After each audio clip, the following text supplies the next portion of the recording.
Y esta pregunta varios están haciendo: ¿cómo debe responder un cristiano ante un gobierno corrupto, tirano? Si el país lo permite, puede usar los medios dentro de la ley para oponerse. Entonces la idea es: ¿qué hace un cristiano dentro de un país con un gobierno corrupto? ¿Debemos oponernos y debemos estar en contra? ¿Cuál es la postura de un cristiano en un país como de Venezuela en lo que está pasando hoy en día?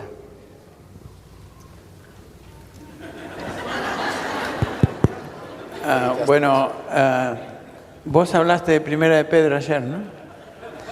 1 de Pedro 3 claramente nos enseña ante un gobierno corrupto como era el de Nerón, cómo responder. Y obviamente dentro de un gobierno como el de que los venezolanos tienen en Venezuela, el mandamiento es el mismo: someteos a las autoridades que el Dios ha establecido ahí. Ahora, hay medios democráticos y medios que nos permiten utilizar nuestros derechos como ciudadanos del país para, o por lo menos, hacer saber nuestra desconformidad o oposición. En un gobierno como tenemos acá, democrático, lo hacemos a través del sufragio. En un país como el de Venezuela hoy parece que eso no funciona, pero de todas maneras no hay libertad de salirse del mandamiento de Dios de someterse a las autoridades que están. Él las puso y Él sabía todo lo que iba a suceder. Pero voy a dejar que otros, como Josías, que ha hablado muy elocuentemente de esto ayer, que continúe. Por favor. A ver, antes de seguir, si los del sonido, ¿puede poner algo en el monitor aquí? Porque estamos escuchando un eco. Sí. Que Henry para mí estaba hablando en lengua. Aquí hay un pozo, ¿saben? El que no contesta bien, nos van a empujar ahí. Gracias. Eso es mejor. Bueno, ¿qué dijiste? No.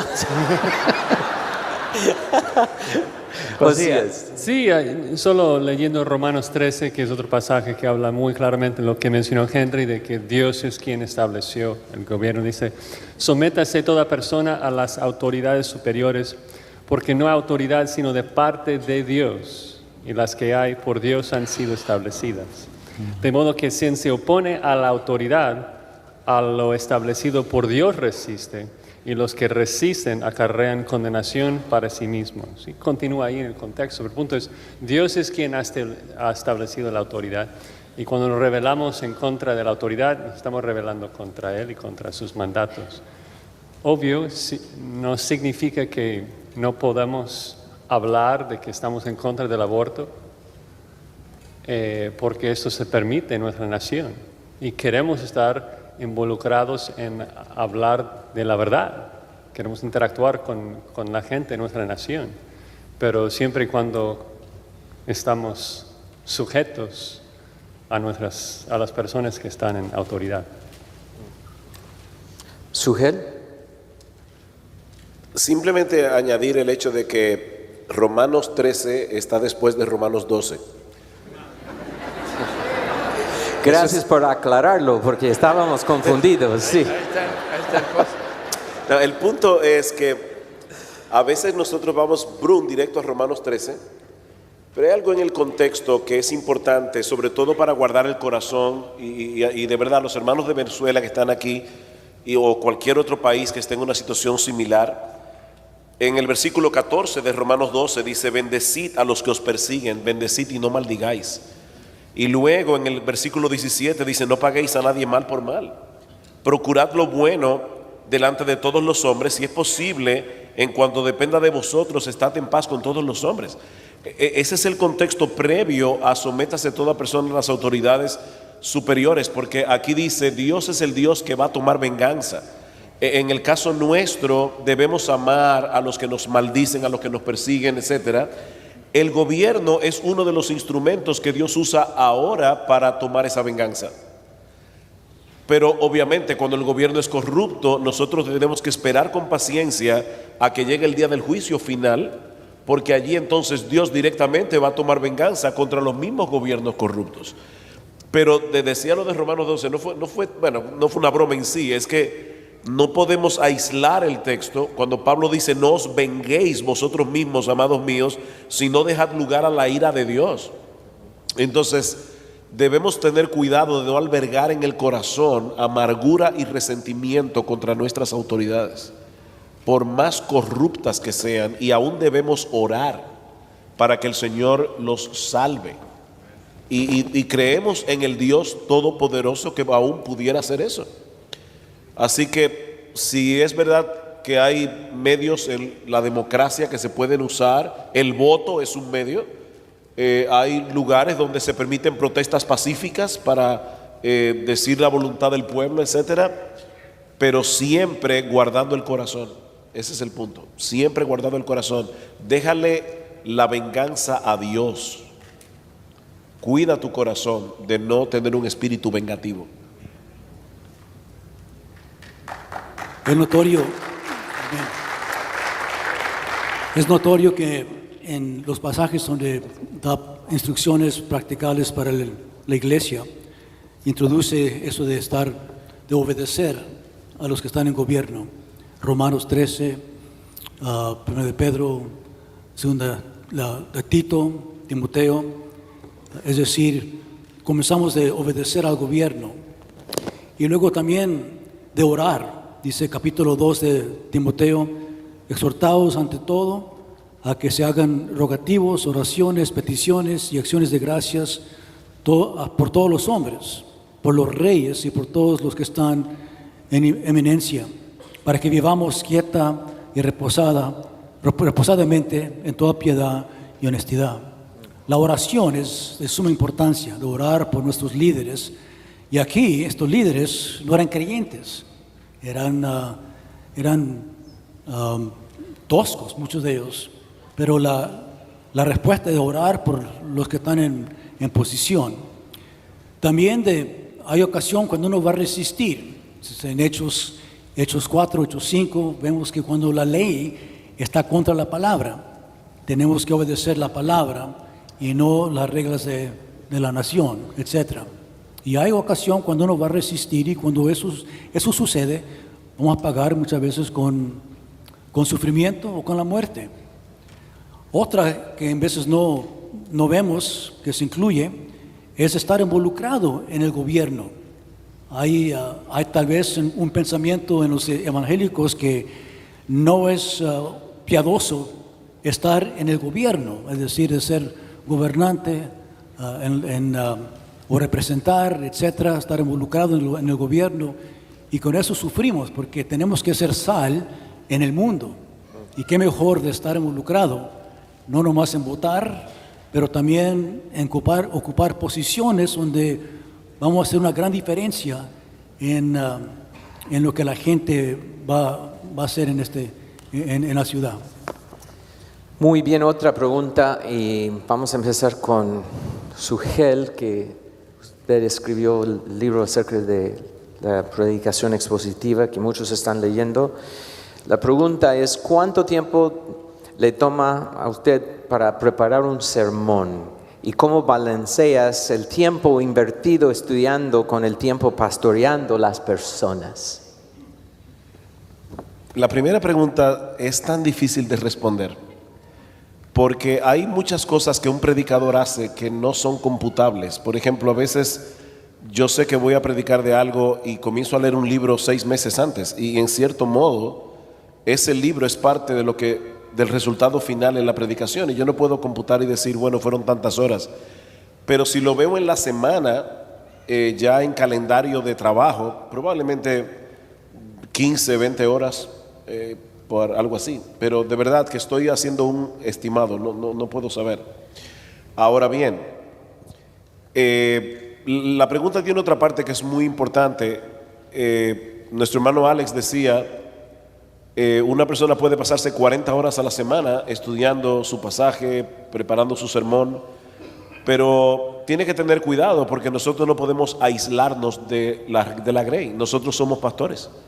Y en ese sentido nosotros dividimos la semana de tal manera que tengamos la oportunidad de tener contacto con las ovejas del rebaño. Y tenemos no solamente consejería en la iglesia, y tenemos un tiempo asignado para cada pastor. Hay pastores que están más involucrados en la consejería que otros. Nosotros tenemos la ventaja de que somos un cuerpo pastoral de 10 pastores y podemos decir, bueno, le toca tantas horas de consejería, a los que predican regularmente le toca un poco menos, pero tenemos contacto con la Grey, tenemos grupo pequeño. Mi esposo y yo tenemos un grupo pequeño en casa que nos reunimos todas las semanas de pareja. O sea que en ese sentido nosotros tenemos que pastorear la iglesia, y al mismo tiempo tenemos la reunión de pastores, es todos los martes, y ahí una de las cosas que nosotros hacemos es revisar en cada reunión de pastores un número específico de nombres de la lista de miembros, y ahí todos nos involucramos como pastores a ver si alguien ha tenido contacto con una de esas personas, y si hay un nombre que ninguno de los 10 pastores puede decir nada de ese hermano, entonces uno de los pastores tiene que llamarlo durante la semana y ver qué pasó, y a veces me puede tocar a mí o le puede tocar a cualquier otro, pero el punto es una buena pregunta. Nosotros tenemos que invertir tiempo para preparar un sermón. Un sermón no sale de la noche a la mañana, toma horas estudiar el pasaje, dividir el pasaje, hacer el exégesis, hacer el sermón, pero a los que les gusta estudiar tienen que tener cuidado de no ser absorbidos tanto por el estudio que se olviden que no fueron llamados a pastorear libros, fueron llamados a pastorear gente. Y para Alex Montoya, que usted ha sido profesor de predicación, muchos que salen en la predicación de muchos seminarios suenan como están repitiendo comentarios, como un comentario, está casi leyendo la información de un comentario. Usted tiene mucha pasión, usted es muy clara la palabra cuando usted enseña. Hay muchos pastores jóvenes aquí. ¿Cuál es el consejo para un pastor de tener esa pasión, de explicar la palabra de Dios, de ser más en un sentido interesante y no solo repitiendo lo que aparece en un comentario? La meta del pastor es de predicar la verdad central del pasaje. Cada pasaje tiene una verdad central que se titula el tesis o el tema del texto, y muchas veces ese texto va a ser el tema va a ser el tema del sermón, y con ese propósito entonces uno se prepara el sermón para que uno va a predicar, va a enseñar el tema del pasaje, como esta mañana fue tocante el liderazgo de Pedro capítulo 5, 1 a 4, que es el pasaje. Y la meta del pastor, del que va a predicar, es aislar ese tema y luego organizarlo de tal manera que tiene un propósito. Cada sermón tiene un propósito. El propósito es de ambos enseñar la doctrina y luego aplicar la doctrina a la vida del cristiano, del oyente, es decir, del oyente al cual estamos predicándole. El oyente del texto, por ejemplo, la gente de Pedro, que estaban allí por todo el imperio romano, y para nosotros fue esta mañana, el pueblo que está aquí reunido. Y el pastor es el hombre de Dios, el enviado que usted habló esta mañana, que lleva el mensaje del texto que es vivo a la gente viva. Y con eso viene entonces, ahí sale la pasión de la predicación, de hacer este texto entonces que viva, que se aplique a la congregación. Entonces enseñar y luego aplicar, que son las dos cosas que hasta los de la Reforma enseñaron, de explicar el texto y luego aplicar el texto. Uso yo el sistema de las 4 P's que se llaman, que es decir, hallar el punto del sermón, que es el punto, y luego el segundo, la prueba de ese punto con el texto o textos. Toda la Biblia es un texto que va a comprobar ese punto. Por tercero es tener, en inglés se llama pictures o ilustraciones, que el texto sea ilustrado para que la gente lo pueda ver con su mente, con el ojo de su mente, que puede decir, ajá, eso es, lo puedo ver. Entonces, ilustración. Y la Biblia, por eso la Biblia es casi mayormente narrativo, porque es ilustración de la revelación de la palabra de Dios. Y luego la última P es la aplicación práctica, y eso que tiene que hacer conmigo en esta hora, este momento. Y si uno se pone de esa manera, entonces de ahí sale que el sermón va a ser vivo y va a ser práctico.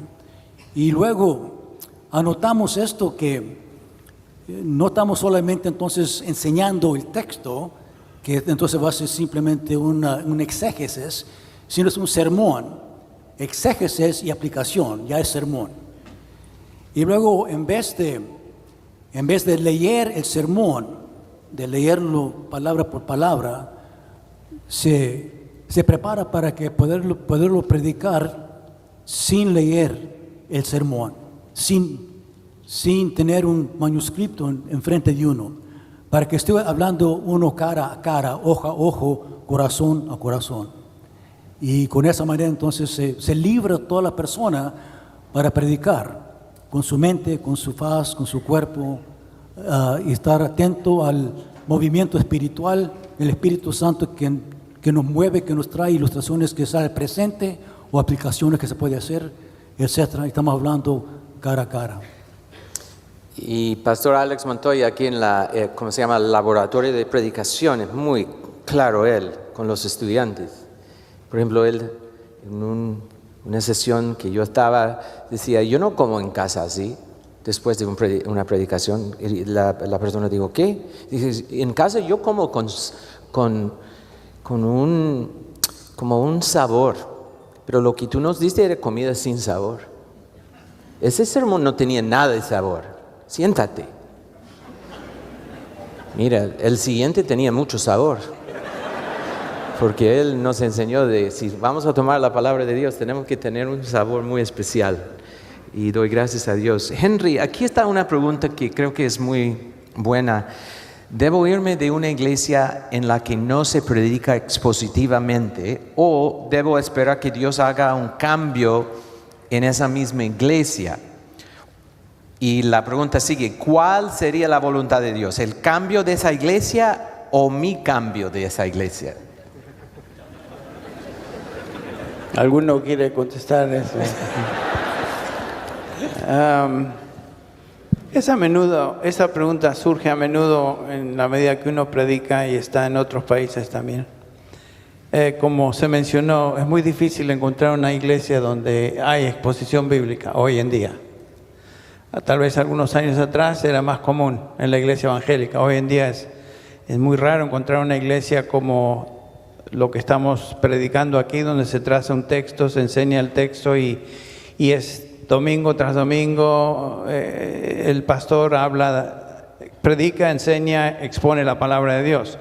Eso no es común. Nosotros somos algo muy raro, en un sentido. La mayoría de la gente está en iglesias donde eso no se practica. Y por lo tanto hay cierta incomodidad, especialmente cuando están expuestos a una conferencia como esta o predicaciones como la que estamos escuchando acá, donde dicen, bueno, yo quisiera tener eso, pero la realidad es que mi iglesia no es eso, ni mi pastor es ese. ¿Qué hago? ¿Me quedo? ¿Busco la transformación de la iglesia o del pastor o me voy?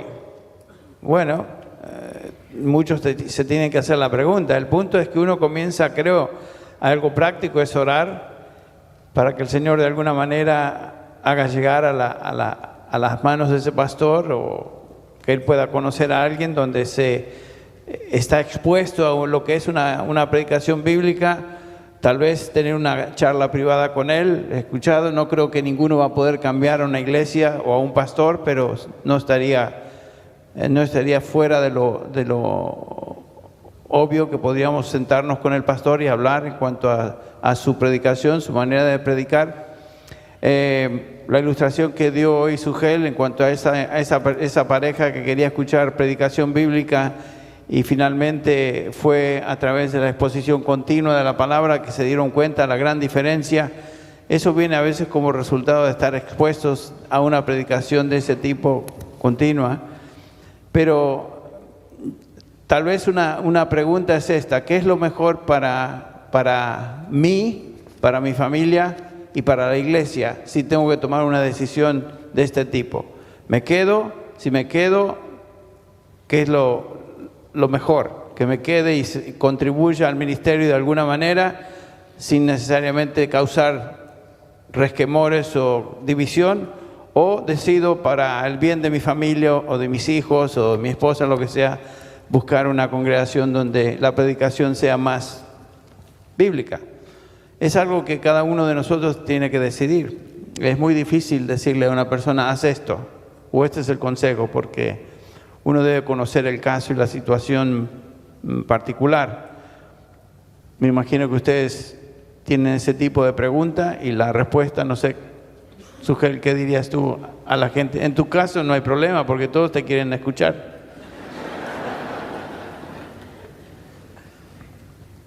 No, yo diría exactamente lo mismo que acabas de decir. Yo creo que tenemos que ser pacientes. Así como los pastores tenemos que ser pacientes con las ovejas tienen que ser pacientes también con los pastores. Y entender que hay buenos hombres de Dios que sirven a Cristo con sinceridad, pero no han recibido cierta luz. Y entonces oren por sus pastores, regálenle libros, recomiéndenle cosas, pero sobre todo orar y esperar. Y como decía nuestro hermano Alex en la predicación anterior, no te conviertas en un estorbo de tu pastor, sino más bien en alguien que lo anime a seguir avanzando. Entonces tenemos que hacer una diferencia entre buenos hombres de Dios que por X o Y no predican expositivamente, a falsos maestros que están predicando el error. Si tú estás en una iglesia donde se predica el evangelio de la prosperidad, huye por tu vida. Pero no es de eso que estamos hablando aquí. Creo que hay una pregunta, Josías, como tú estás a cargo de IDEX, también trabajas en el Master Seminary. ¿Es necesario la formación teológica formal, como un seminario, para que alguien sea pastor? No. Gracias. La siguiente pregunta es, queremos ser muy simples, muy bien.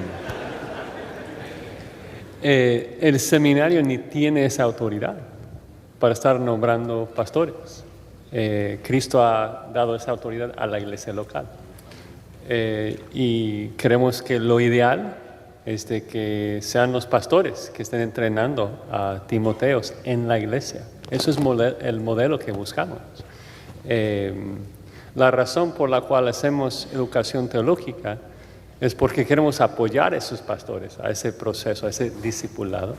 Y sabemos de que no todo pastor tiene acceso a un conocimiento de griego, hebreo, teología sistemática, exégesis. Entonces queremos unirnos a los pastores de la iglesia, ayudarles a entrenar a sus líderes, o si es el pastor mismo que requiere más recursos. Nosotros no queremos reemplazar a la autoridad que Cristo ha dado a la iglesia local. Entonces, si es necesario, no. O sea, esa es una pregunta fácil. Si es ideal, si ayuda, si sería mejor para la gran mayoría, claro que sí. Mi respuesta sería que sí, porque como creo que tú mencionaste, Michael, o sea, tenemos que conocer un solo libro. Queremos conocerlo en todas sus partes. Si yo a pararme delante de Dios y hablar de parte de Dios, de lo que Él dice, pero estoy dependiendo de otros y otros comentarios, y estoy plagiando y copiando su exégesis, esto no es ideal. Lo ideal es que yo pueda ver lo que Dios dice en sus palabras, ser transformado por el Espíritu Santo por esas palabras y luego hablar con el pueblo de Dios de lo que Dios me ha dicho a mí. ¿Otros tienen ideas de eso? ¿Es necesario? Solamente diría yo que somos una herramienta en las manos de Dios, y un cuchillo desafilado corta ciertas cosas, pero un cuchillo bien afilado, bien listo para la tarea, la función para la cual fue diseñada, es mucho mejor. Así que yo diría, Dios es el que da los dones de predicación y enseñanza. Los dones son de Él, son del Espíritu. Pero esa persona con ciertos dones puede ser afilada, usando mi ilustración, de tal manera que esos dones se hagan aún más obvios y más eficaces para el impacto que esa persona puede tener en la iglesia de Cristo. Así que yo diría, no es necesario, pero es recomendable que un individuo que esté pensando en el ministerio busque el recurso, los medios necesarios para capacitarse lo mejor que pueda para trazar con precisión la palabra. Y si ese es el caso, no vas a ir a un seminario donde se te enseña psicología y un montón de cosas que no tienen nada que ver con la palabra. Vas a ir a un lugar, una institución donde se te enseña a hacer exégesis bíblica y predicación bíblica, tal como nosotros tenemos. Y lo siento que tengo que decir eso. Yo fui a otro seminario que no fue este. Soy uno de los pocos pastores aquí que no es graduado de este seminario. Fui a un buen seminario, y en mi época era excelente, pero hoy en día no es lo mismo. Lo que estamos diciendo es, sin embargo, que mi consejo es a los jóvenes, busca la institución que te provea las herramientas mejores para que tú seas el mejor predicador que puedas llegar a ser. Eso es lo que yo agregaría. Miguel, hay una gran tentación entre nosotros de no prepararnos para el ministerio, de decir, bueno, ya soy llamado, tengo el don de predicar, o soy un hablador, y con eso nos vamos. Y es un fracaso. Ese hombre va a fracasar en el ministerio. Es tan duro, este trabajo es tan duro, tan difícil para hacer, que demanda que uno se prepare bien. Si tiene esa oportunidad, si no la tiene, bueno, hay que meterle, porque tenemos que ganar almas y enseñar la palabra. Pero si hay esa posibilidad de prepararnos, hay que hacerlo bien. Entonces, de manera que la obra es tan difícil y tan mejor preparado que uno está. Hablando del sermón, por ejemplo, el sermón expositivo. Si uno conoce doctrina, si uno sabe las reglas de exégesis, si conoce, por ejemplo, el hebreo y el griego, lee el texto en el griego y en el hebreo, ya casi llegó al sentido del pasaje. Si tiene en sus estudios las armas de estudio, libros, ya está bien preparado. Y si no tiene 40 horas para el sermón, pero ya porque está preparado, lo hace quizás en 10 horas. Y le sobran las otras 30, 40, 50 horas para ganar almas, para ministrar, para pastorear. Y si es pastor solo, tiene 10 pastores, pero si uno es pastor solo,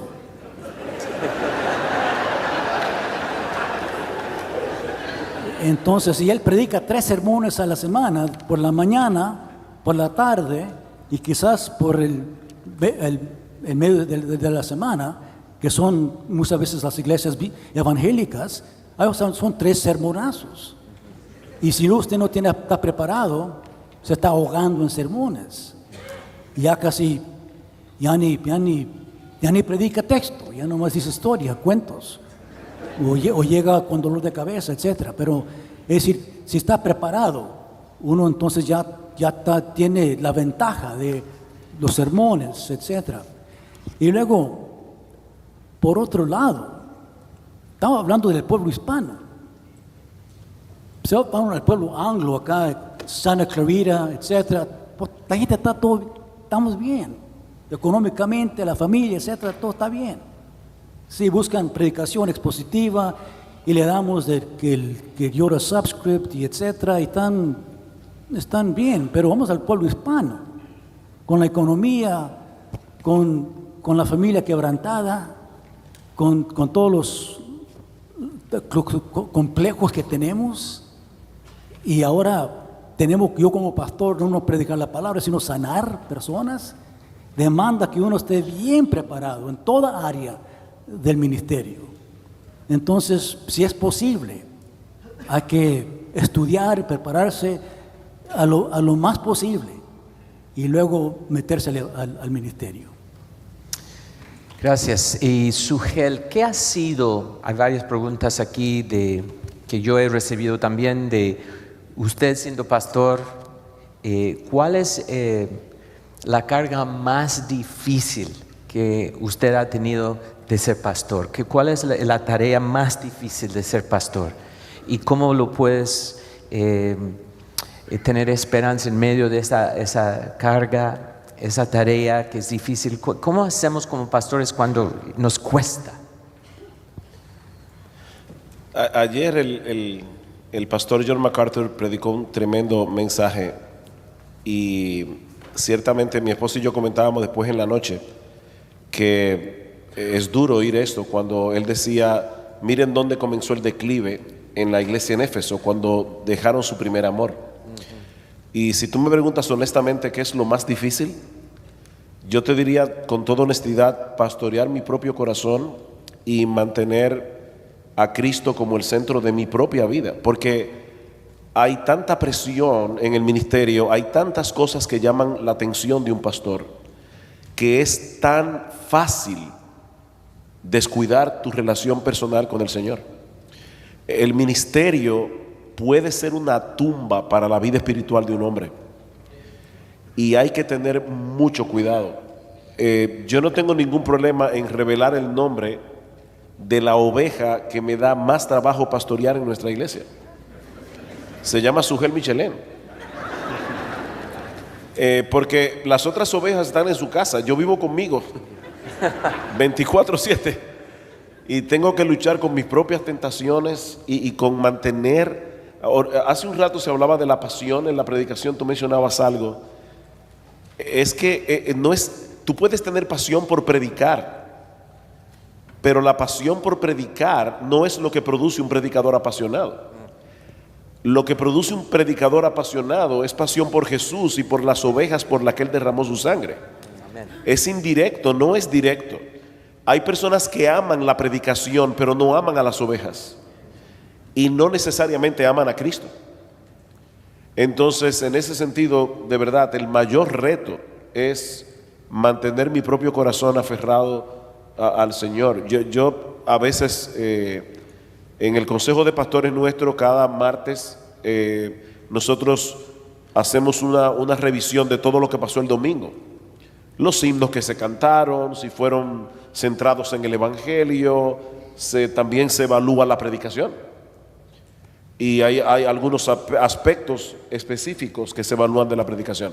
Y yo recuerdo en una ocasión que le decía a los pastores: oren por mí, porque veo que el domingo pasado, el domingo antes pasado, el domingo tras antes pasado, algo pasó que yo no me sentí en el momento que estaba predicando que mi propia predicación era un acto de adoración. Y yo creo que la predicación debe ser un acto de adoración en sí misma, porque tú estás exaltando a Cristo. Y cuando un predicador se sube al púlpito y percibe que hay frialdad en su propio corazón, tiene que buscar el rostro de Dios intensamente, y aún pedirle a sus pastores: por favor, oren por mí, porque yo necesito que mi predicación sea adoración. Si no, no puede haber pasión. Entonces, yo creo de verdad que pudiera mencionar muchas cosas, pero para mí ese es el principal reto como pastor. Yo creo que no es accidente cuando Pablo se dirige a los pastores de Éfeso, en Hechos 20:28 les dice: tened cuidado de vosotros. Y en primer lugar es la relación personal del pastor con su Señor y del rebaño. Es imposible tener cuidado del rebaño si mi vida personal está hecha a pedazos. Y yo estaría de acuerdo que la peor lucha es mantener una vida de consistencia, de continua devoción al Señor, de tal manera que uno camina con el Señor siempre, continuamente. Y ahí comienza el declive en el púlpito también. por lo menos en cuanto al impacto que la predicación tiene en la vida de la gente. Así que yo estoy de acuerdo, mi propio desarrollo espiritual es lo vital. Y creo que los pastores puritanos, cuando los leemos, hicieron énfasis, mucho hincapié en eso también, lo cual es una aliciente para mí. Porque uno a veces se siente solo. ¿Cómo es que estoy pasando estas luchas? ¿Cómo es que estoy luchando con esta situación? Es personal, que nadie conoce.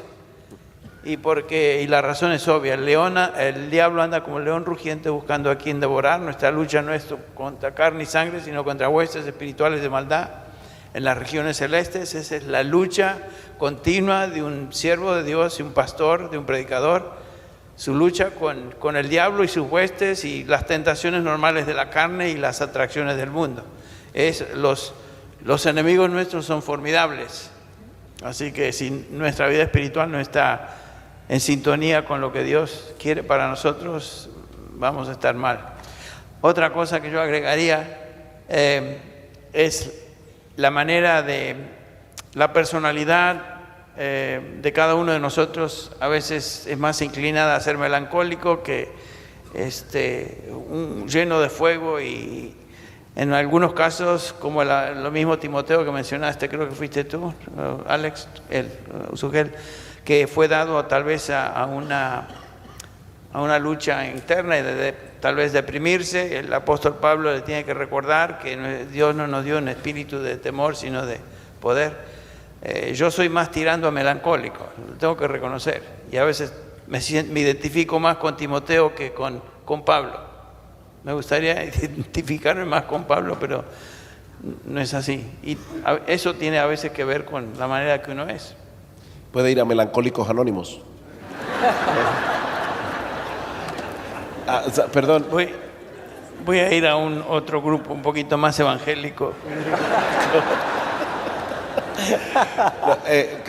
Que oyendo al hermano Henry mencionar ese texto de Hechos 20, recordé inmediatamente 1 Timoteo 4:16, que Pablo le dice: ten cuidado de ti mismo y de la doctrina. Sí. Y hablando a pastores jóvenes que están aquí, hay jóvenes que se están levantando en América Latina que aman las doctrinas, y qué bueno, gloria al Señor. Pero el texto dice: ten cuidado de ti mismo y de la doctrina. En primer lugar es ten cuidado de ti. Y muchos jóvenes que están descubriendo las doctrinas de la gracia, pero no necesariamente la están defendiendo con gracia, y no necesariamente por eso están creciendo en gracia.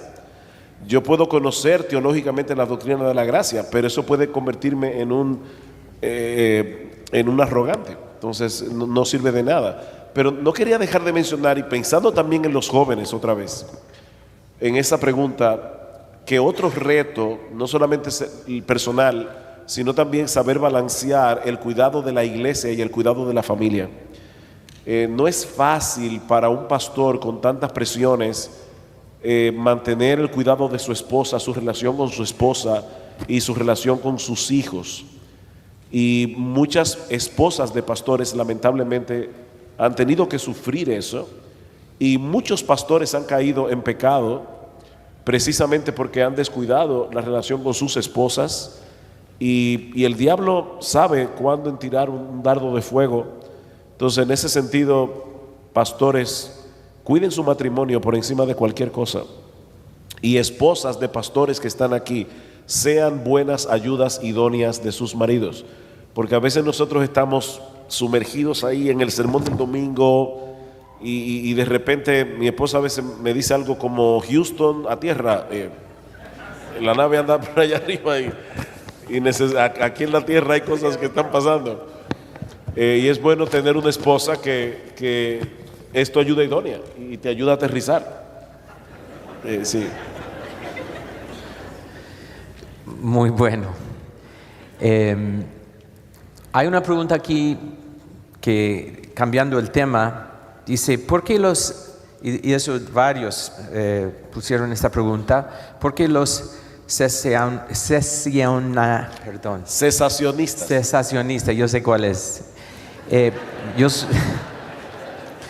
sí, yo sé, porque los cesacionistas enseñan que los dones no están vigentes en la iglesia? Muchos sometieron esta pregunta y dicen: ¿esto es bíblico?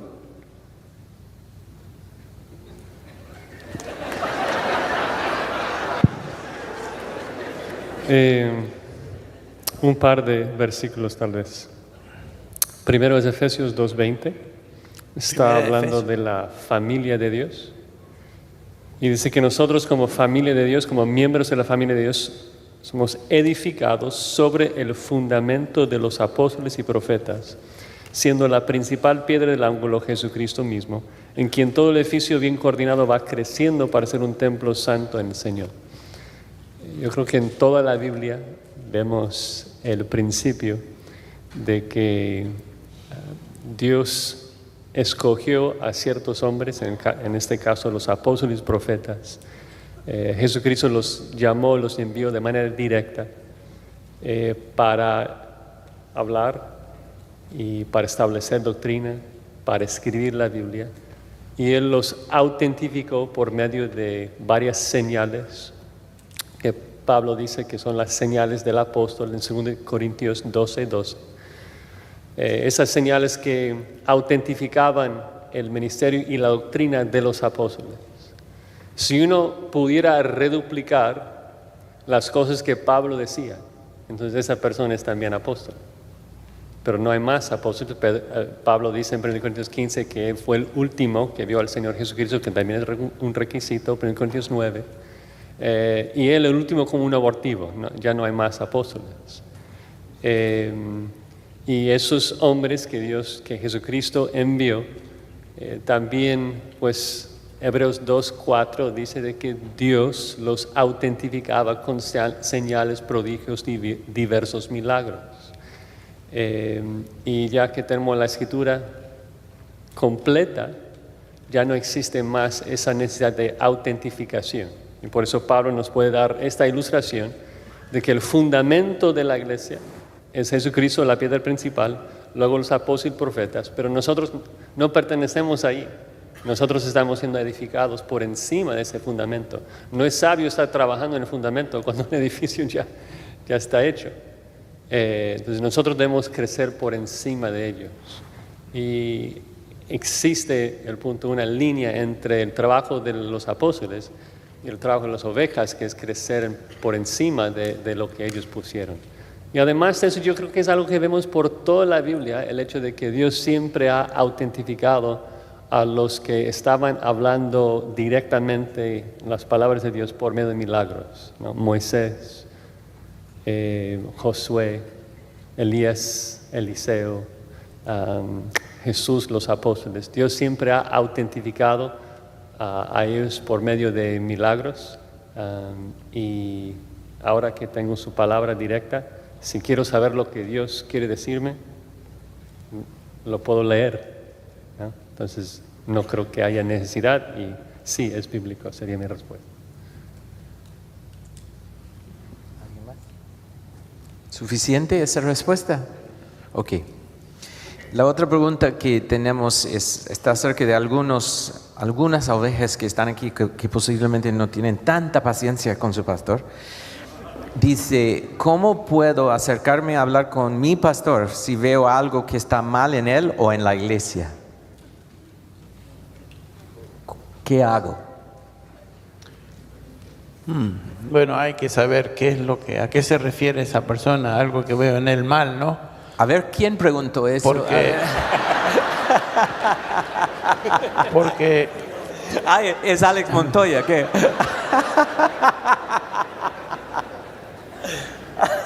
hace unos años se me acercó una hermana en la iglesia, no en esta iglesia, que vino a mi oficina a hablar y me dijo que ella tenía el don de la crítica y por lo tanto me trajo una lista bastante pronunciada de todas las cosas que ella veía mal conmigo. Me imagino que la pregunta no se refiere a una persona como esta, porque siempre va a haber gente en la iglesia que no están de acuerdo o algo del pastor les cae mal, y eso no implica que esa persona tiene que salir de esa iglesia o hacer un punto subrayado del asunto, sino que definitivamente hay gente que no existe una química con todos, y por lo tanto algunos preferimos ciertos tipos de personas y otros prefieren otro tipo de personas. Algunos prefieren un maestro de este estilo, otros prefieren un maestro de este otro estilo. Yo no soy santo de devoción de muchas personas, pero eso es de esperarse, porque el Señor fue muy creativo en la manera que Él dio maestros y pastores a la iglesia, muy distintos unos con otros, pero siempre y cuando se apeguen a la palabra y lo que Él dice, eso es lo importante. La personalidad, los estilos, la manera de ser, el acento, qué sé yo, las muecas que el individuo hace. Yo sé que hago muecas a veces. Bárbara me dice que tenés el rostro fruncido, me dice, pero ¿qué? Y yo pienso, ¿qué querés que haga? Si así soy. No puedo cambiar el ceño fruncido en ese momento, no me doy cuenta, pero a ella se da cuenta, y por supuesto otros han notado que si algo me molesta lo reflejo en la cara, y eso, bueno, pero ese es Henry, que me tengo que cuidar, que debo cambiar ciertas cosas, sí, así que trato de ir siempre. Tengo que aprender el estilo de Austin en eso.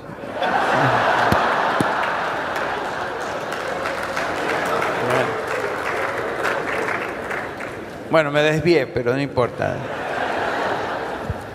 Qué pregunta muy importante. Y viene porque muchas veces como pastor tenemos la filosofía de la puerta cerrada. Es decir, estamos tan convencidos que estamos correctos, que hemos perfeccionado todo lo que se hace para ser pastor, y no hay error, no tenemos errores, etc. Y es decir, nadie puede hablar con nosotros. Y tenemos que adoptar la filosofía de la puerta abierta, que cualquier hermano tiene la confianza, puede sentir la confianza de venir a hablar con su pastor. Amén. De cualquier cosa que ella tiene o él tiene. De estar de esa manera para que los hermanos se sientan que con toda confianza, así como los hijos pueden hablar con el padre, la puerta abierta, el estudio abierto para los hijos, también así con los hermanos de la iglesia, la puerta abierta, tener tiempo para ellos, pueden ellos venir y hablar tocante lo que sea. Y yo cometí ese error en los primeros años de mi ministerio, de tener esa actitud como si ya todo estaba perfecto. Y ¿por qué me iban a criticar el sermón si ya fue uno que el Señor me dio y vino ya confirmado por el Espíritu Santo, etcétera? Es un error tremendo, porque la gente nos ayuda a ser pastores. Si uno es pastor joven, es la gente que nos hace pastores. Entonces nos mejoran porque nos hablan de las fallas, nos dicen dónde estamos fallando en cualquier aspecto del ministerio.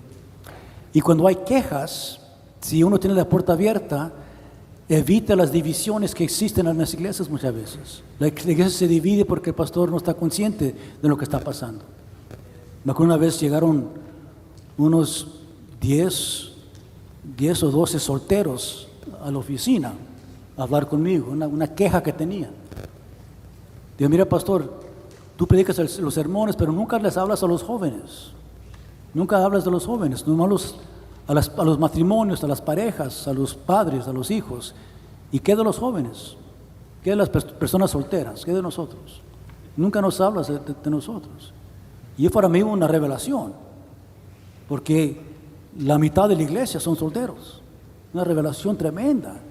Y para mí fue algo que tuve que aprender. Entonces, aprender a tener la puerta abierta, que cualquier puede hacer cita conmigo y hablar de cualquier cosa. Si una queja, etcétera. Muchas veces son quejas reales, sí, son cosas que se tienen que tratar. Otras nomás se están quejando, pero no hay razón por qué. Y les ayudo a comprender que no hay razón por qué, pero porque les escuché, les ayuda, que saben que todo está bien, porque el pastor tomó tiempo para estar con ellos. Entonces recomiendo que tengan la filosofía de la puerta abierta, y que el hermano pueda tener la libertad de llamar a la oficina, quiero ver al pastor, quiero pasar 17 con el pastor. Y se tiene que hacer esta semana. No, bueno, sí que el mes de mayo 2018. No, yo soy miembro de la iglesia. Y si usted eres miembro, hago tiempo para ti. Esta semana, cuando quieres. Mañana, de noche, de sábado, etcétera, para que la gente pueda hablar con uno. ¿Tener quejas? Sí. ¿Comentarios? Sí. El otro día vino uno a visitarme y dice, mira, hice cita contigo, no para quejarme, sino para decirte que todo está bien. Todo está bien. Gracias, hasta luego. Muy O sea, bien. Michael, iba solamente a añadir algo, y es que la persona pregunta, ¿verdad? Es cómo la oveja se dirige al pastor cuando ve algo que está mal. Y había pensado eso mismo, los pastores debemos estar abiertos a recibir críticas, y no siempre van a ser dichas de la mejor manera, pero aún así debemos prestar oído, porque una crítica dicha de mala manera puede tener un fondo real, y lo que esa persona está diciendo es verdad. Ahora, ya que fue una oveja aparentemente que hizo la pregunta, quisiera decir solamente algunos encabezados. Una, que si te diriges al pastor con respeto y el pastor percibe que tú lo estás respetando, más fácilmente va a tener tu oído. En segundo lugar, acercarte con la idea de que tú puedes estar equivocado. O sea, no es lo mismo venir al pastor con un juicio hecho a decir, pastor, estoy viendo esto, tal vez soy yo que estoy equivocado o equivocada, y vine para que usted me dé tal vez una mejor explicación, porque tal vez hay una explicación. Así que no asumas que porque tú estás viendo algo en la iglesia que parece estar mal, tú tienes la razón. Así que dale al pastor la posibilidad de que el error lo tengas tú de juicio. Pero en tercer lugar, acércate al pastor no solamente para emitir una crítica, sino también para decir, pastor, ¿cómo yo puedo ayudar para que esto mejore? Acércate para ser un agente de cambio, porque hay personas que emocionalmente se distancian de la iglesia como si ellos no fueran parte del problema. O sea, cuando yo digo, en la iglesia hay falta de amor, pero ¿a qué iglesia perteneces tú? A esta iglesia. Entonces, ¿en cuál iglesia es que hace falta amor? Es en la iglesia de la que tú eres miembro. Es como esos dos hombres que están en un parque y no se conocen y de repente comienzan a hablar, y pasa una señora y uno le dice al otro, óyeme, a mí me da una pena esa señora, es una desgraciada, tiene un matrimonio infeliz, un matrimonio desdichado, y usted cómo lo sabe, porque ella es mi esposa. O sea, es como, no, es que no es ella que tiene un matrimonio desdichado, tenemos un matrimonio desdichado. Bueno, de la misma manera, nosotros somos parte de un cuerpo. Yo no puedo criticar la iglesia como si eso no tuviera nada que ver conmigo. Yo estoy adentro. Y por lo tanto, tal vez soy parte del problema y también soy parte de la solución. Entonces yo creo que si una oveja se acerca al pastor de esa manera, es más fácil que tenga el oído del pastor dispuesto a escuchar. Muy bien, ustedes son pastores. Entonces, si alguien llega a su iglesia pidiendo consejería, diciendo, yo tengo una empresa, debo trabajar para un evento que involucra un matrimonio homosexual, ¿qué les diría?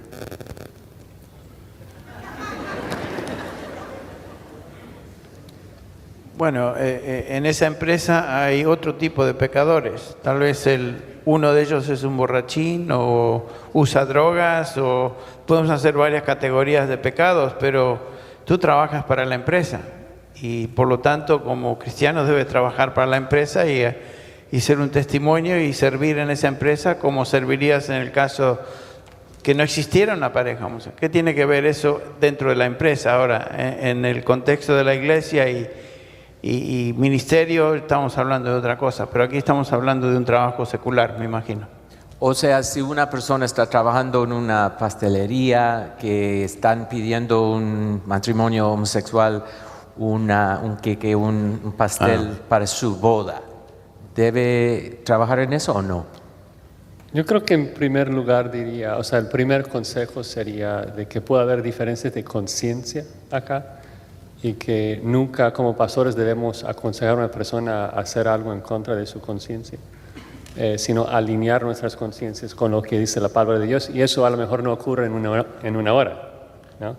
Entonces es el primero, porque la pregunta creo es de que la persona siente que está promoviendo o celebrando un pecado y no quiere participar en esto. Por ejemplo, si es un pastel y la persona viene y dice, yo quiero un pastel y quiero que pongas una grosería ahí en el pastel. Yo no lo haría.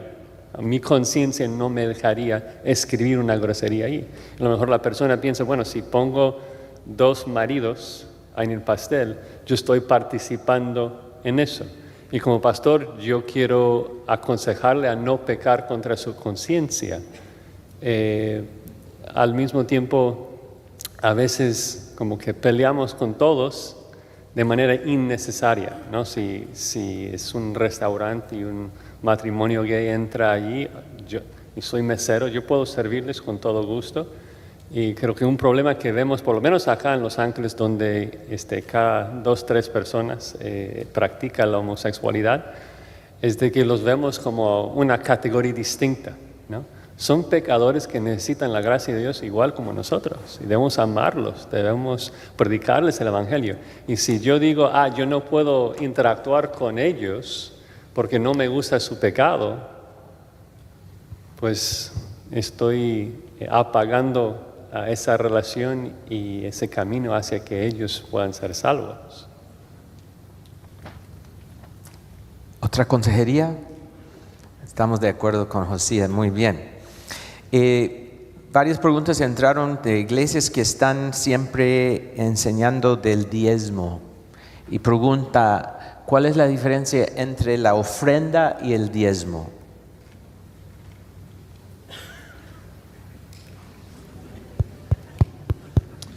Bueno, hoy escuché la palabra diezmo por parte de Alex. Me imagino que la usa en términos genéricos, ofrenda. No creo que el Nuevo Testamento enseñe un porcentaje de 10% darle al Señor, y eso es inspirado por el Espíritu, y dar menos no es correcto.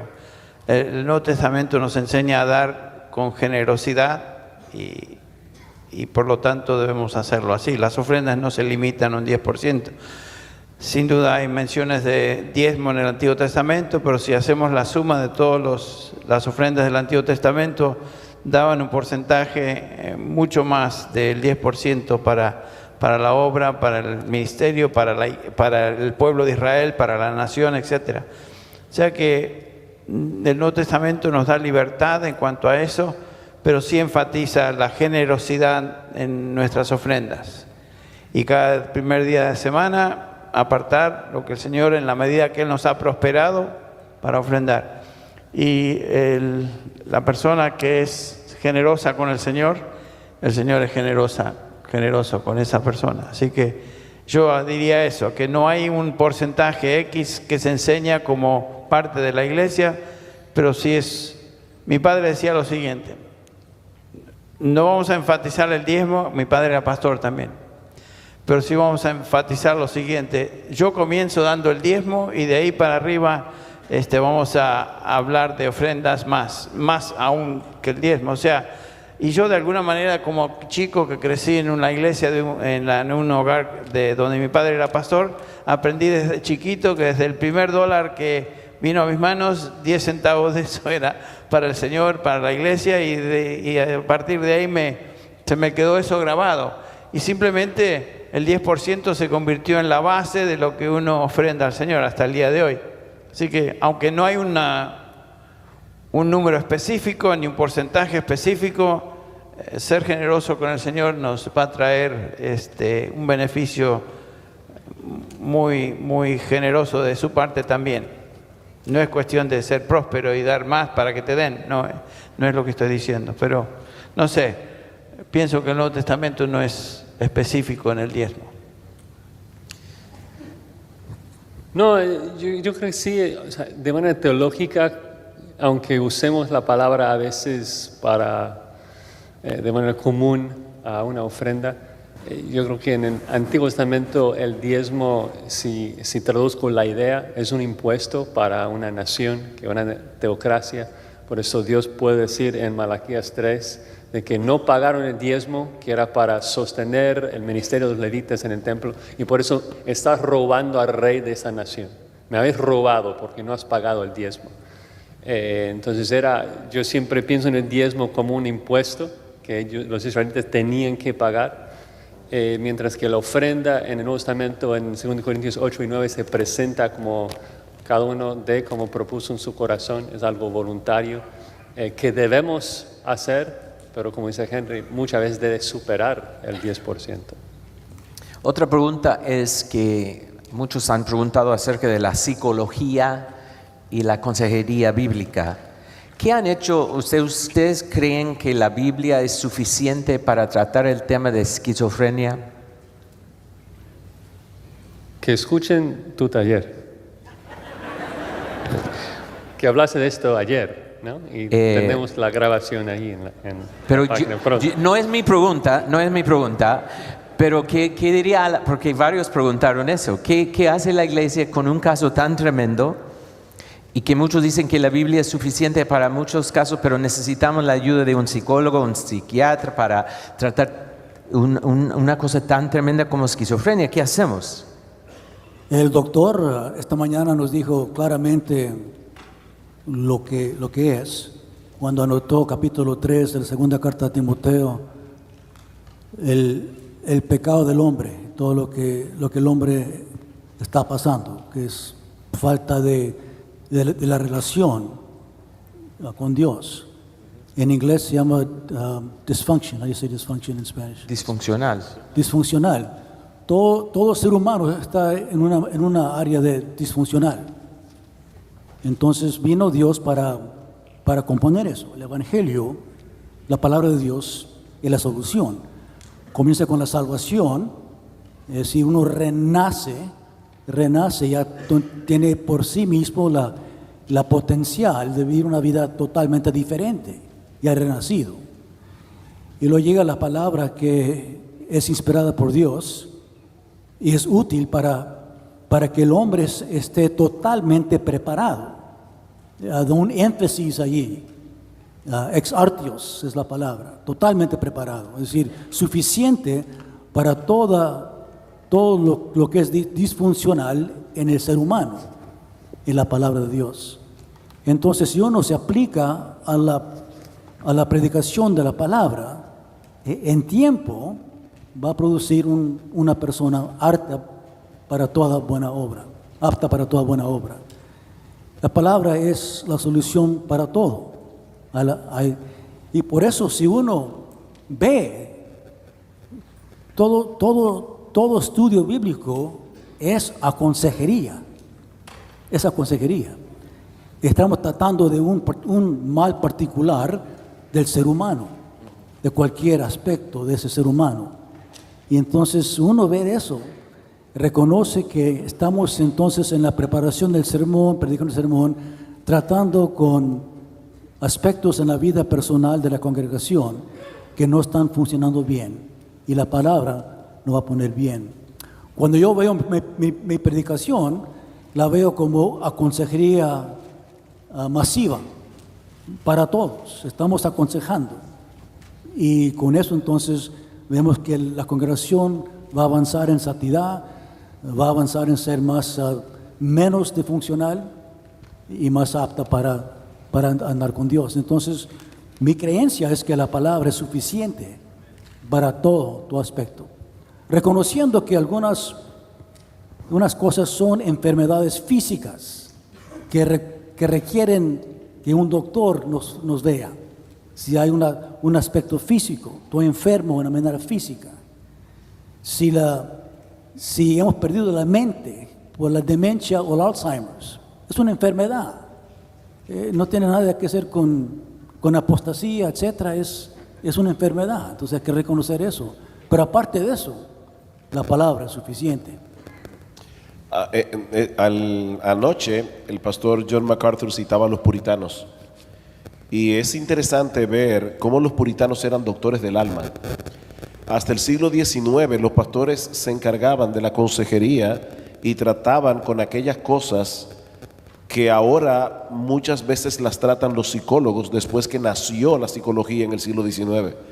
Pero uno lee, por ejemplo, un libro como el libro de Richard Baxter de consejería, ahora se me fue el título de la mente, pero es un libro de este tamaño donde Richard Baxter trata casi todos los casos de consejería que a uno se le pueda imaginar, y él tiene principios bíblicos para tratar con estas cosas. Los puritanos tenían esa conciencia, o trataban el tema de la depresión, mucho, de la melancolía, de la depresión espiritual. Entonces, los pastores hacían esa labor hasta el siglo XIX. Lamentablemente, con el surgimiento de la psicología en el siglo XIX, muchos pastores comenzaron a claudicar y a dejar de tratar esas cosas en la iglesia y enviar esos casos al psicólogo. Ahora bien, el pastor Alex acaba de hacer una diferencia importantísima. Hay problemas que son orgánicos y los pastores no somos médicos. Entonces tenemos que determinar si el problema que una persona está manifestando es orgánico, y en ese caso debe ser enviado a un médico. El médico puede ser un neurólogo o pudiera ser un psiquiatra. El psiquiatra es un médico, no como el psicólogo no es un médico. El psiquiatra tiene que estudiar medicina primero. Entonces, en ese sentido, vamos a hacer una diferencia entre tratar una enfermedad orgánica de tratar un problema del alma. Nosotros le ponemos etiquetas psicológicas a cosas a las que la Biblia ya le pone una etiqueta. Por ejemplo, le llamamos adicción a lo que la Biblia le llama idolatría. Entonces, tenemos que saber lidiar con la idolatría del corazón como la Biblia trata con la idolatría, con ese pecado. Ahora, al mismo tiempo, hay personas que estudian como patrones de conducta para hacer test de cosas que deben estudiar. Por ejemplo, hay personas que dicen: yo necesito un test vocacional, y hay psicólogos que elaboran esos test para ver si tú das más para estudiar ingeniería que para estudiar arquitectura o para estudiar derecho, o se usa la psicología también a nivel industrial o laboral. O sea, hay una serie de elementos en los que tal vez pudiera utilizarse la psicología, pero en lo que tiene que ver con el alma humana, la palabra de Dios es suficiente, porque nadie conoce el alma humana mejor que Dios. Solo leer 2 Pedro 1:3, que varios han mencionado sin leerlo. Como todas las cosas que pertenecen a la vida y a la piedad nos han sido dadas por su divino poder, mediante el conocimiento de aquel que nos llamó por su gloria y excelencia. Punto. No, y otras cosas. Otra pregunta: ¿se puede perder la salvación? ¿Y cómo podemos hablar de la soberanía de Dios y la responsabilidad del hombre? ¿Se puede perder la salvación? No. Ahora, ¿Está de acuerdo? No. No. Bueno. Hermanos, lo primero que habría que definir qué es la salvación para ver entonces si se puede perder. ¿Qué es la salvación? La salvación es que la justicia perfecta de Cristo es puesta en nuestra cuenta por medio de la fe.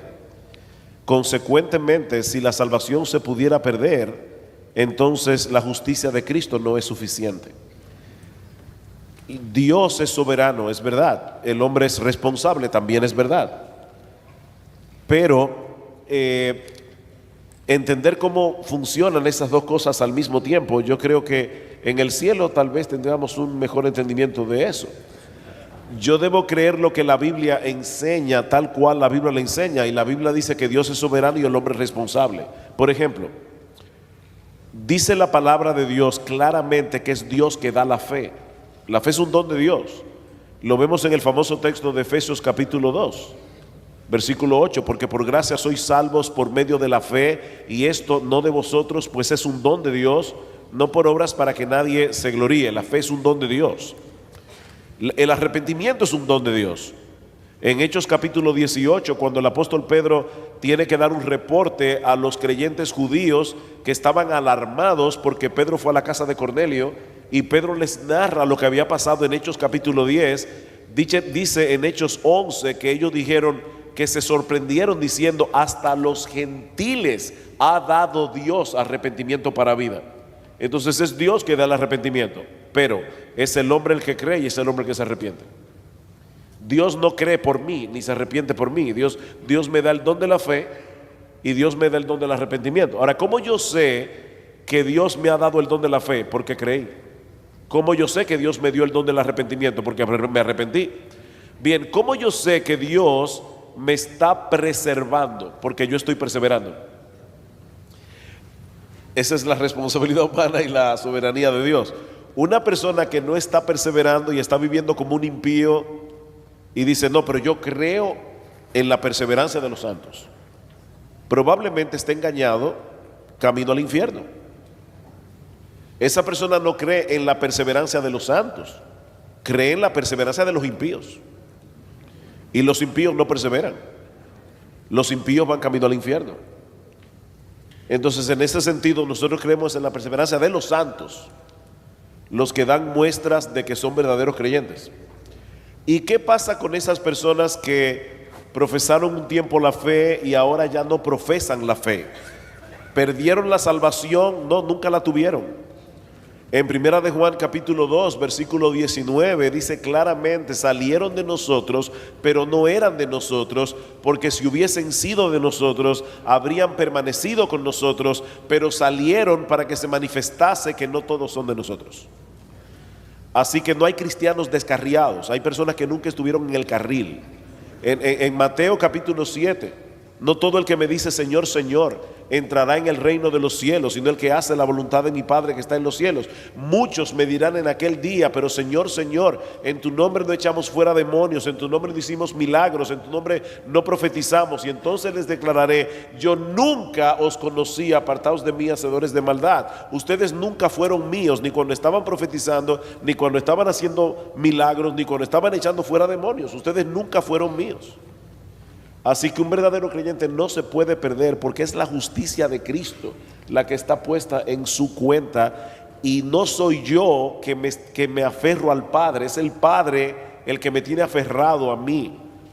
Juan capítulo 10 versículo 27 en adelante dice: mis ovejas no se pueden perder, porque mi Padre que me las dio es mayor que todos y nadie las puede arrebatar de la mano de mi Padre.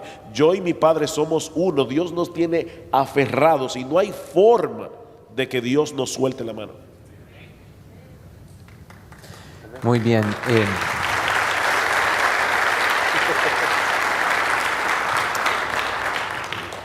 Nosotros entendemos que las mujeres no pueden ser pastoras, pero ¿es posible para una mujer evangelizar a un hombre?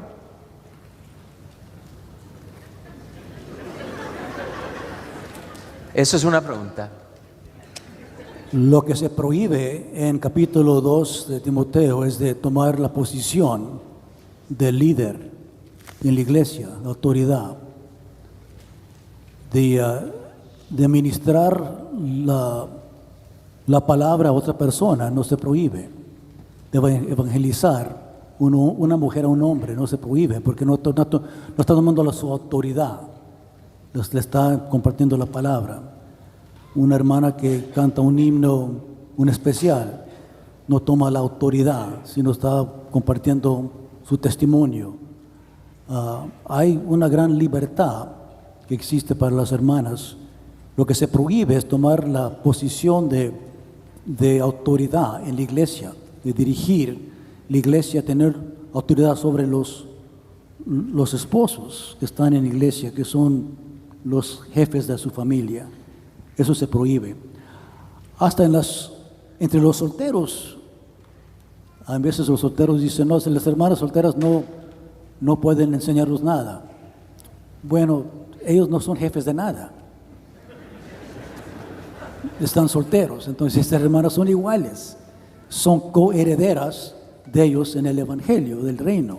Pueden entonces compartir la palabra con ellos, hasta amonestarlos si es necesario con la palabra, porque son hermanos él no es un esposo, no tiene autoridad a su familia.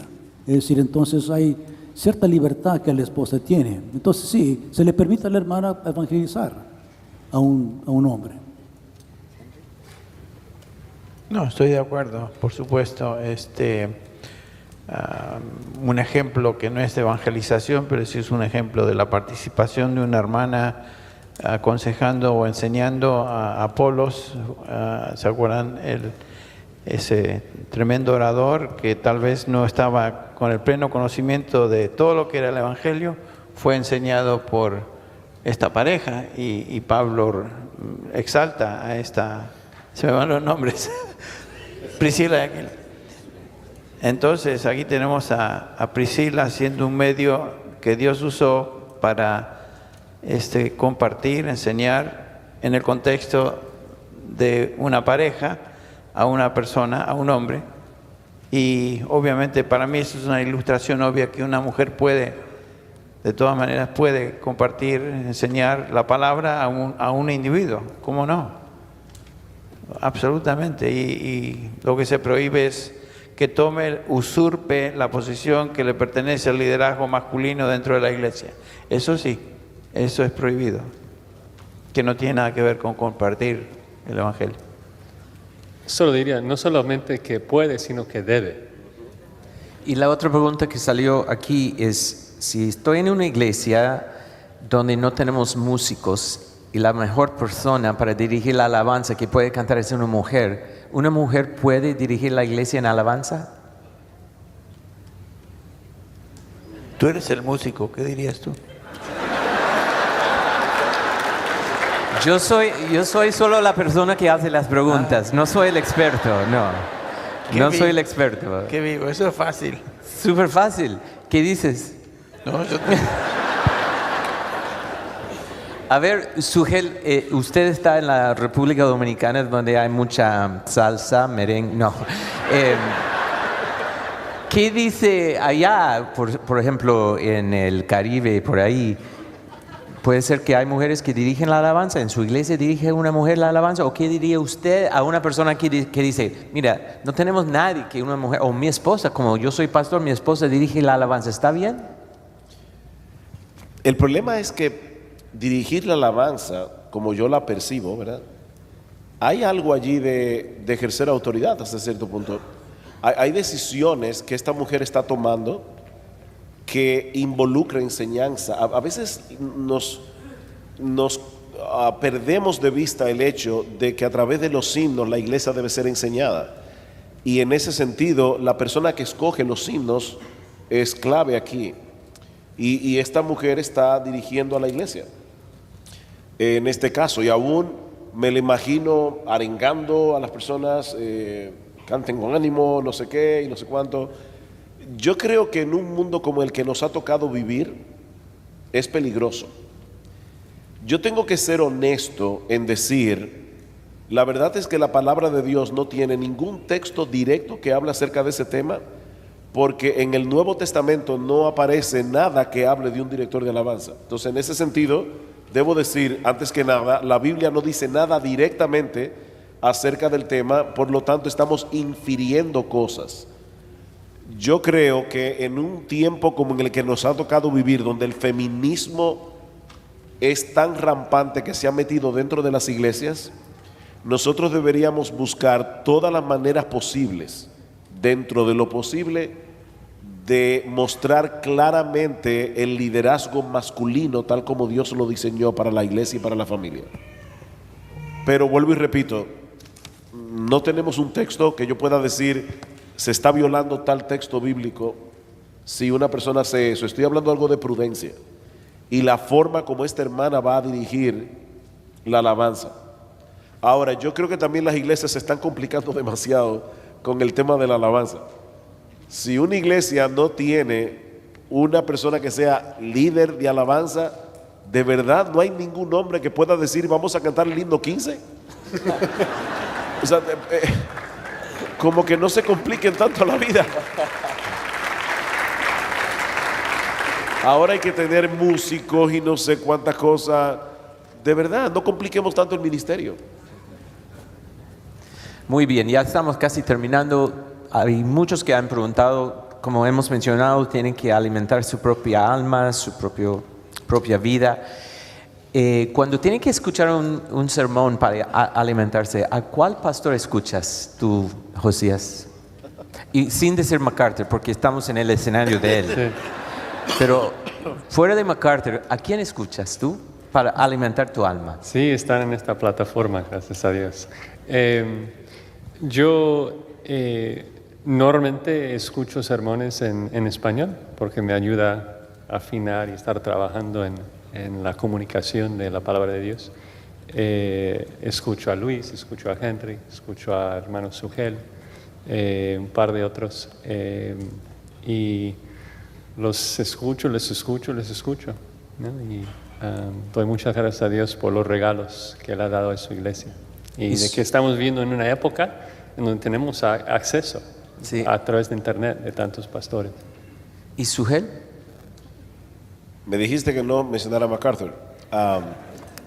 Yo trato todas las semanas de oír por lo menos uno o dos sermones semanales. No soy tan así como tú, pero 1 o 2 sermones semanales. Y un predicador que escucho mucho es a Steve Lawson. Mucho. También puedo mencionar como pastores que soy muy edificado por ellos a Joel Beeke, mucho. Que por cierto vi que estaban anunciando el libro de espiritualidad puritana y los recomiendo de todo corazón. Es un tremendo hombre de Dios. Escucho mucho a John Piper también para mi propia alma. Creo que en ese mismo orden, Steve Lawson con mucha frecuencia. Muy bien. Pastor Montoya. Además de MacArthur, fuera Swindoll, uno de los que escucho. Me gusta su manera de predicar, muy lento. Y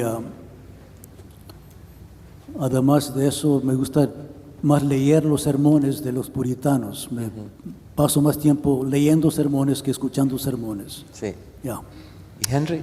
Bueno, al igual que Alex, la persona a quien leo sus sermones más que tal vez ninguna otra persona es el doctor Lloyd Jones, donde por años he estado leyendo sus sermones que se han publicado por medio de sus comentarios, y Lloyd Jones para mí es... Amén. Yo quisiera ponerle un nicho con una vela a Lloyd Jones. Amén, hermano. ¿Sabe que escuché hay un pastor en Escocia que lee mucho a Spurgeon? Sí. Y una hermana, esto es una historia verídica, una hermana se acercó a su oficina y vio que tenía los 63 volúmenes de Spurgeon y le dijo, ¿y usted todavía lee a Spurgeon? Y dice, sí, todos los días leo un sermón de Spurgeon. Y decía, yo dejé de leer a Spurgeon porque me encontré 2 o 3 disparates en sus sermones. Y dice, 2 o 3 disparates, yo me he encontrado un montón de disparates en los sermones de Spurgeon. Pero gracias al Señor, porque si no le hubiera pedido 2 velones. Y tenía la misma situación. Pero yo pensé que la pregunta era de escuchar. De escuchar. Yo no si me hubieran preguntado en cuanto a leer, Martin Lloyd Jones, seguro, igual que el hermano Henry. Y lo quiero decir públicamente porque vi que en la librería tienen aquí varios sermones varios libros de Martin Lloyd Jones, tanto en inglés como en español. Y de verdad, hermanos, compren todo lo que encuentren de Martin Lloyd Jones y léanlo, que les va a ser de bendición. En términos de escuchar, tal vez alguien que he escuchado con más regularidad que muchos, 2. Además de nuestro pastor, que obviamente habiendo predicado por 15 años para Grace G, tuve que escuchar todo el material y con gusto y sigo escuchando a nuestro pastor. Es Lewis Johnson, que también está con el Señor ahora. Es Lewis Johnson, fue profesor de Dallas y también pastor maestro de una iglesia bíblica en Dallas. Y J. Vernon McGee ha sido para mí una de las personas que más me agrada escuchar enseñar a través de la Biblia. Así que an oldie. An oldie, but goodie. Muy bien. Ha sido muy bueno escuchar de esos hombres, ¿no? Muy bueno, gracias a Dios. Bueno. Ahora vamos a tomar un break y la próxima sesión empieza a las 3:30. Y el pastor Henry Tolopilo va a estar predicando y damos gracias a Dios por él. Que vengan a las 3:30 en punto para escuchar su sermón. Que Dios les bendiga, hermanos.